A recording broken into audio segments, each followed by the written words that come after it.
Apakah kita pantas mensifati Allah dan seterusnya? Bagaimana kita bisa menemukan Allah? Jangan anggap omongan saya benar. Ini saya hanya membagi sinau bareng, membagi pemahaman saya. Manusia itu punya sesuatu yang tidak dimiliki oleh Allah. Oh, ngeri mesti. Medeni apa iki?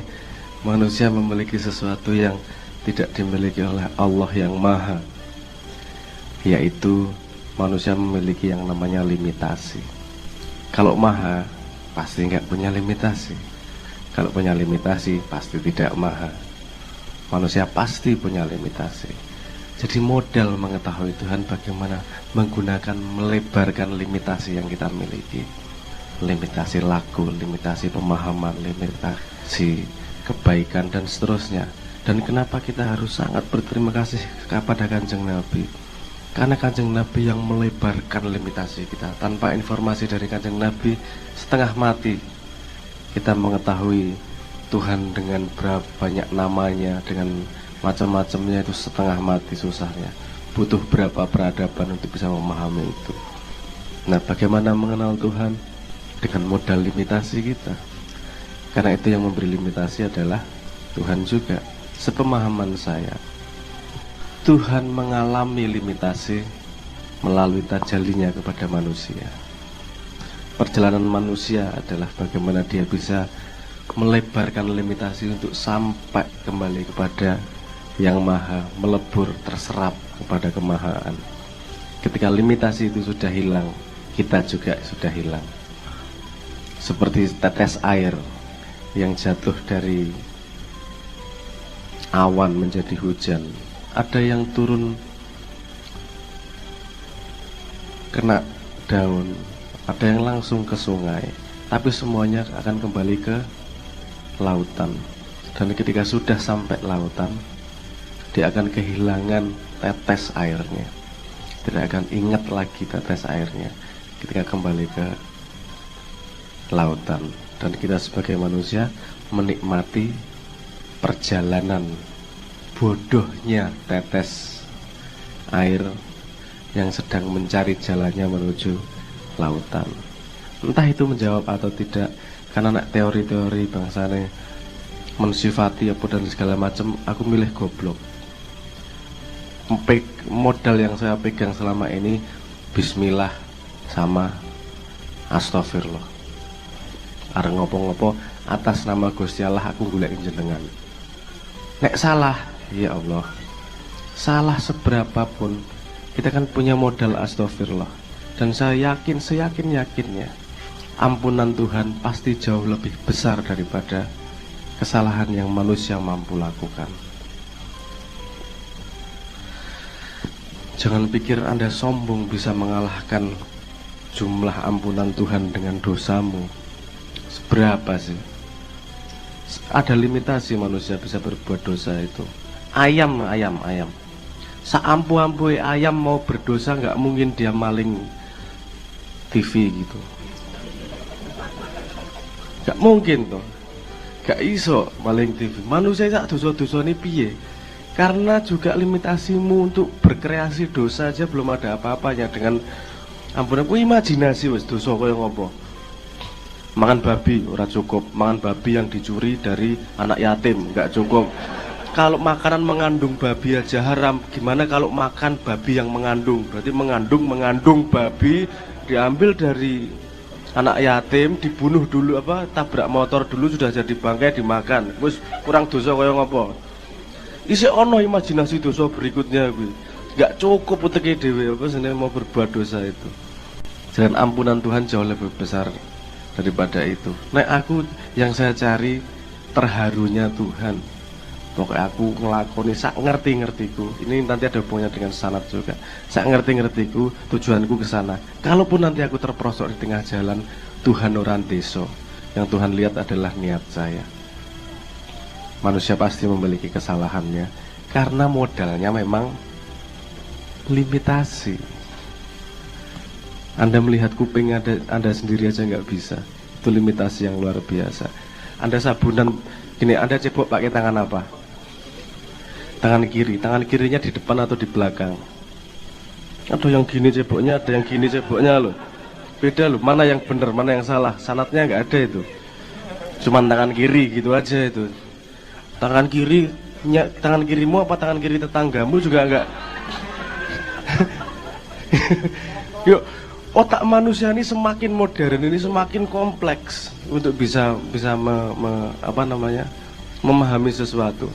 Makanya gini juga, gini, kalau sanad yang sepemahaman saya, sanad yang didorongkan, yang diajarkan oleh Gus Bah adalah sanad ilmu tentang pemahaman pemahaman Islam dari orang-orang dulu. Sangat penting karena kita harus belajar dari mereka. Tapi tidak semua orang punya akses itu. Kadang-kadang ono wong sing laire neng kutho, ono kancaku laire neng kutho nggak pernah belajar seperti itu, setengah mati dia. Ada satu sanad yang sangat penting dalam hidupnya juga, yaitu sanad pengalaman. Pengalaman, semua pengalaman dalam hidupmu yang terjadi itu pasti atas izin Allah. Kalau Allah tidak mengizinkan, tidak mungkin kamu mengalami sesuatu. Itu yang Simbah ngomong tentang kedaulatan. Sanad pengalamanmu yang diberikan Tuhan jangan kau lupakan. Karena pengalaman itu ilmu langsung dari Tuhan. Kalau kamu bisa menggali ilmunya di situ. Semua konstruksi ilmu pasti ada aksiomanya. Aksioma itu dasarnya di mana. Gus Bah mengajak agar kamu tidak hidup sendiri dari pengalamanmu tok. Ayo kamu belajar dari apa yang masa lalu juga. Diolah, dipaske karo zaman saiki seperti apa. Karena tidak semua teraplikasi. Lagi-lagi ada ilmu, ada penerjemahan juga. Rasa pedes dibayang, ketika saya ngomong pedes di mulut Anda beda-beda loh. Terjemahannya. Ada yang pedes sambel, ada yang pedes lada, ada yang pedes sandal jepit dan seterusnya lah. Pedes omongan, gue ya iso pedes omongan. Hanya dari satu kata pedas saja terjemahnya bisa macam-macam. Itu yang maksudnya ketika ilmu kita mendengar atau membaca, kita punya potensi salah reinterpretasi. Sehingga kita harus membaca banyak. Ada sesuatu yang kita sangat pahami, yaitu pengalaman kita dari kecil. Kita mengalami banyak hal, itu juga bisa dijadikan dasar kita ke arah mana. Karena kita sudah tahu, sudah mengalami benar-benar otentik ilmu kelakone kanthi laku. Kalau kamu tidak melakukan, kamu tidak tahu ilmunya, hanya kamu tidak memahami ilmunya, hanya tahu ilmunya. Dari dua-duanya sama-sama penting. Nek Simbah ngajak memberi itu karena tidak semua orang punya akses. Kalau Gus Bah, ada loh nih bahannya, kenapa nggak kamu ambil? Yang punya akses terhadap bahan itu pelajari sebanyak-banyaknya. Yang susah, pelajari hidupmu sesungguh-sungguhnya. Karena siapapun di tengah hutan maupun di tengah perpustakaan sama-sama punya kesempatan untuk sampai ke Tuhan asal dia otentik dengan dirinya, kenal kepada Tuhannya. Itu menurut saya. Ngaten nggih. Kalau Anda berpikir bahwa demo itu ingin memecahkan masalah, berarti Anda masih naif. Kenapa 98 bisa gedenya seperti itu? Anda bisa lihat polanya di dunia. Kalau musuhnya adalah satu musuh bersama, gelombangnya akan besar. Itu biaya logistiknya mengerikan, Mas. Jagain orang 10.000 kasih makan sehari 3 kali. Terus Anda pikir yang demo-demo itu punya duit beneran buat 10.000? Pasti ada di belakangnya urusan logistik, urusan manage siapa ke depannya, tekniknya gimana, siapa kemana dan seterusnya. Habis itu ada mastermindnya juga, ada banyak langkah ke situnya. Di Indonesia demo sampai saat ini setahu saya masih untuk panggung berjoget, panggung karnaval sampai saat ini. Karena tidak banyak yang betul-betul menguasai masalah, senang rame-rame karena sudah merasa berbuat. Itu urusan pengen memenuhi hormon serotonin di dalam dirinya saja. Kalau enggak enak hatinya. Teman-teman, aku tak berbuat lah sebisa mungkin. Pokoknya ngerti, pokoknya mangkat. Padahal rakyat itu adalah kekuatan yang sangat-sangat besar. dia bisa mengalahkan semua kekuasaan, dia bisa mengalahkan kapitalisme rakyat itu. Cuman masalahnya rakyat itu cair, tidak bisa dipadatkan untuk menjadi kekuatan, tidak mudah. Kalau dia menjadi satu aliran, semua habis sama rakyat. Anda besok seminggu berhenti beli McDonald se-Indonesia, deloki nek ra sujud-sujud, nggak usah lama-lama. Tapi yang membuat kompak itu kan tidak sederhana, karena setiap orang punya level pemahamannya sendiri-sendiri. Makanya saya pernah berkata, mengkritik gini nih, mengkritik bukan dalam rangka buruk ya, mengkritik itu saya pengen menganalisis apa benar atau enggak gitu loh. Saya waktu itu pernah mengkritik revolusi mental. Saya bukannya nggak setuju, saya senang banget kalau bisa terjadi revolusi mental. Tapi sepengetahuan saya sepanjang sejarah yang ada di dunia yang pernah saya baca, tidak pernah terjadi revolusi mental tanpa didahului oleh darurat nasional yang dipahami oleh semua orang. Harus ada daruratnya dulu nih.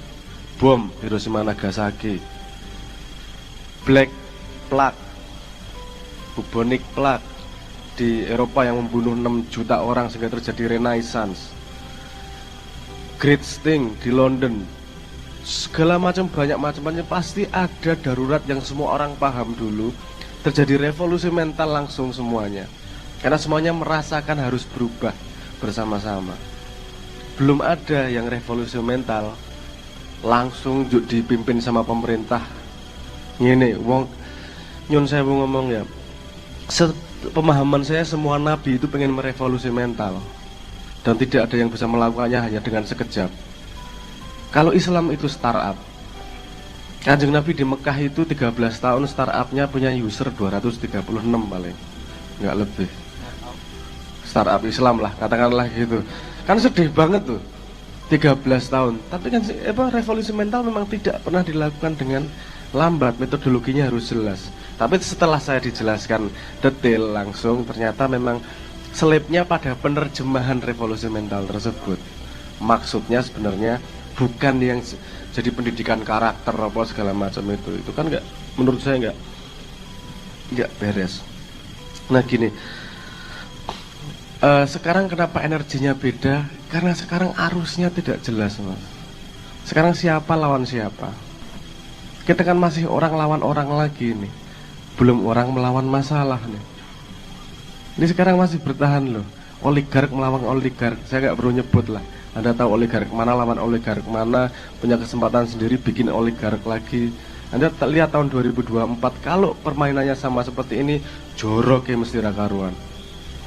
2019 saja Anda merasakan Twitter seperti, ya Allah, trending topiknya tiap hari kan menyenangkan banget. Tiap Jumat, Prabowo Jumatan kemana? Prabowo Jumatan kemana? Tiap Jumat ya aku nyenengke banget iki piye responnya iki Prabowo. Prabowo Jumatan di foto, cie pamer Jumatan. Nah, sudah salah meneh to. Urip ki salah terus lah nek isine musuh-musuhan iki. Karena musuhnya adalah musuh yang orang lain. Prabowo dan Jokowi, jangan bilang saya mendukung Prabowo, saya mendukung Jokowi, enggak. Loro-loronya ada baik ada buruknya. Saya punya pertimbangan sendiri jelas. Dua-duanya ada baik dan buruknya semuanya. Yang penting kan semua setuju siapa yang harus memimpin. Nah cuman masalahnya, lihat perang kemarin, perangnya adalah popularitas. Saya tidak menemukan diskusi esensi di ruang publik. Ono sing bahas program ekonomi, ono sing bahas manifesto tentang pendidikan piye. Ora sing ngomong apa sini sapuan-sapuan nggak jelas, populis aja. Itu yang membuat saya ekspor doer presidennya Petro ya urusan lah. Sampai kayak gitu, karena saya tidak menangkap esensi gimana sih sebenarnya mau menjawab masalah. Apalagi anak demo, Mas.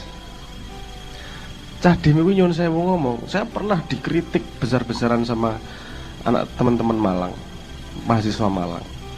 Kamu ngomong terus, diskusi terus, nggak pernah turun ke jalan demo. Tuh. Kamu tahu, harus tahu betul problem sebelum kamu turun ke demo. Saya kasih contoh di di Surabaya, demo mau naikin UMR, bagus atau buruk? Bagus, naikin UMR bagus ya. Jelas naikin UMR kok membuat orang lebih sejahtera. Lihat setahun apa yang terjadi. Industri menengah tidak bisa bayar, sehingga dia harus keluar dari Surabaya, milih pindah bisnis jadi importir. Produksi berkurang, pengangguran meningkat karena demo yang sangat mulia yang namanya meningkatkan UMR. Belajar sejarah toh. Sebelum kamu berangkat ke hutan untuk mau menebas hutan sebagai seorang pahlawan, asah dulu gergajimu. Jangan berangkat ke hutan dengan golok yang ketul, tumpul. Asah dulu, belajar dulu, ketahui benar-benar sehingga sehingga kamu tidak hanya menjadi boneka dari kepentingan yang lebih besar. Kamu daulat menjadi dirimu. Mak iya ki pokok-pokok yang ini rano sing biayai, dan dari 7 orang pakai uplik itu tadi, kita cuman sederhana nggak pengen manen, kita panennya nanti gampang. Kalau kita semua menjadi orang yang daulat, jelas dah panen akan dengan sendirinya, karena kita berharap yang panen bukan hanya kita, tapi anak cucu kita dan seterusnya yang panen. Dan ngono. Terusan demo ngono Mas. Iki iso ruwet sak donya ki hampir ana demo sing Hong Kong lumayan itu. Lumayan apa jenenge? Organik. Tapi memang supporter yang berduit juga ada untuk memanage itu semua. Yang Indonesia, gue biasanya ono sing bayar, munggah, joget, ya oke, diwawancarai selesai, cuman gitu. Menurut saya ya tidak merendahkan, tapi kurang tajam itu ya goloknya gitu aja.